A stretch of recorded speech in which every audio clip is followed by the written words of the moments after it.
Lonzo on the second, but first, check out the dunk from Jamal Murray over J.J. Redick. Second-year player, one of the more underrated players in the league. He is a big part of the reason why Denver can score with anybody. JJ, what they gave him, 1 year, $22 million? 1 year, 22. It was not to play defense. Right?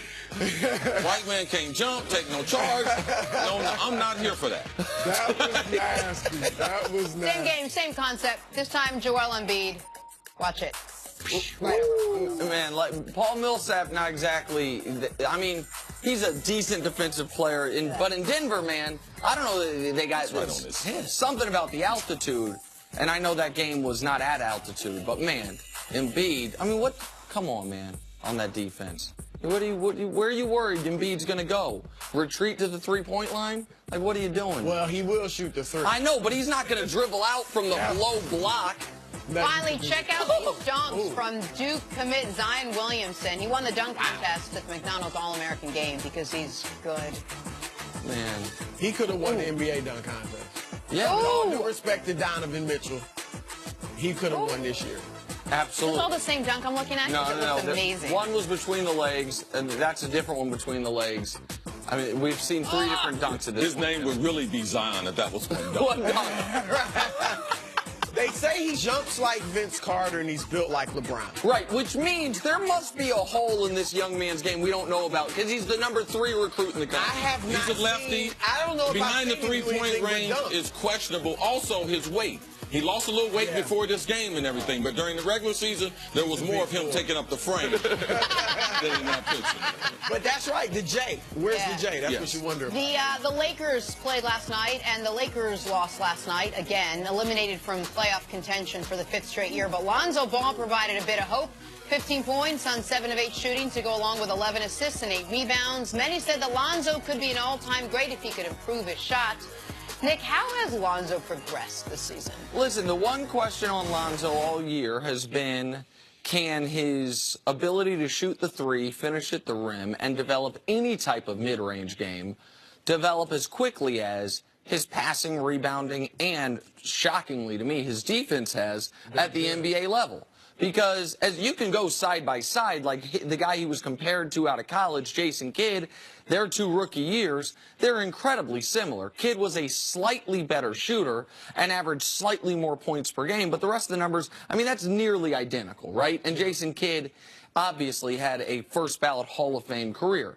The reason I found yesterday interesting, and you saw it in 3 of those jump shots in the highlight, was he seemed to me on the mid-range to, on 3 of them, not cross his face as much as he had been, to bring it straight up on the right-hand side, which is the whole reason he hasn't been a threat at all from the mid-range. The whole reason there have been games like last week where he shot 12 threes is because it is hard off the bounce to get the shot up the way he does. You virtually can't. You virtually can't. And so this one here, like, that's a form on a mid-range shot that I haven't been seeing from Lonzo. I'm not saying he's going to shoot 7 of 8 every night, obviously, but that is he's going to have to adjust his shot, not necessarily on the 3, but on the mid-range shots to have a chance to get them off. That's what I thought was a huge step in the right direction. I've said all year, if we didn't know who LeVar Ball was, he was just your average NBA parent, then we would be looking at Lonzo Ball saying, you know what? He's going to be nice. I'm not saying I don't think he's going to be Magic Johnson. I declare he will not be Magic Johnson. He could be Jason Kidd. I think that's his ceiling. We know he's got all the passing ability, the knack for the basketball, whether it's rebounding or his defense getting deflections. He's long. His instincts are great.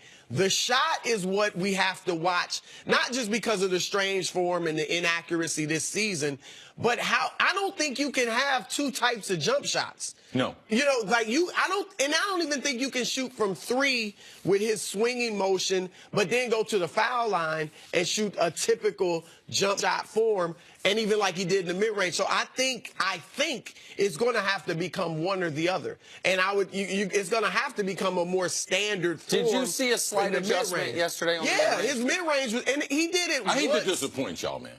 Like, I need y'all to really look at that video. Yeah. Like, I really, because that ball is definitely either at his nose or left of his nose. That shot right there, that ball is at his nose or left of his nose. Watch this shot right here. Watch this right here. Watch this ball. Where's that ball? That one there, I didn't say all of them, CC. And he shot that off like 1 foot, too.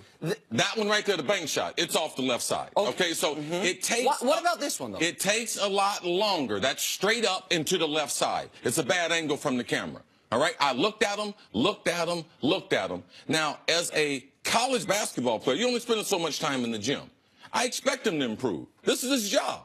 That's all they have to do is either shoot the basketball or watch basketball. That's all they're doing. This is the normal development that you're going to see. It's going to take an off season or two before he's able to change his shot. Last night's game, really it was about shot selection. All right, he was 7 of 8. He only hit 1 3-pointer, took 1 3-pointer, only took that. But the real numbers are not last night. Last night is not the way he's been playing. In the last 8 games, he's averaging 8 points a game. He is shooting 27% in the last 8 games, 26 of 96. And from three-point range, he's made 1 shot, 1 3-pointer in the last 8 games. He is 8 out of 54 for 14%.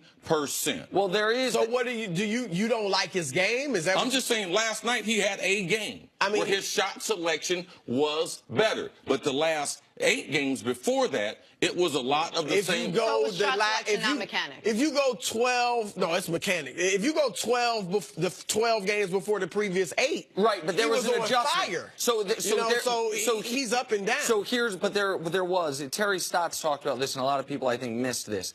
When he had that stretch of being on fire, right around the time it ended, what CC's talking about, these last 8 games, Terry Stotts, the Portland coach, talked about how all year long people have been going underneath screens on Lonzo, daring him to shoot. But because he had been on fire, they stopped doing that. And he kept shooting those threes, but now they were guarded threes, and all of a sudden his percentage fell off a cliff back to even lower than it was at the beginning of the season. We can agree to disagree on if you saw a slight adjustment. I agree with Chris that in order for a full overhaul, it's going to be the offseason. But I thought on a few of those jumpers you're mentioning, it was either in the center of his face or to the left of his face. Just being to the center of his face is an adjustment. Yeah. Like, he is usually all the way over here, even if it's not where it needs to be. But what was, to me, to Jenna's question, what was encouraging was this was the first game I can remember where he shot a half dozen mid-range jump shots, like where he was even willing to shoot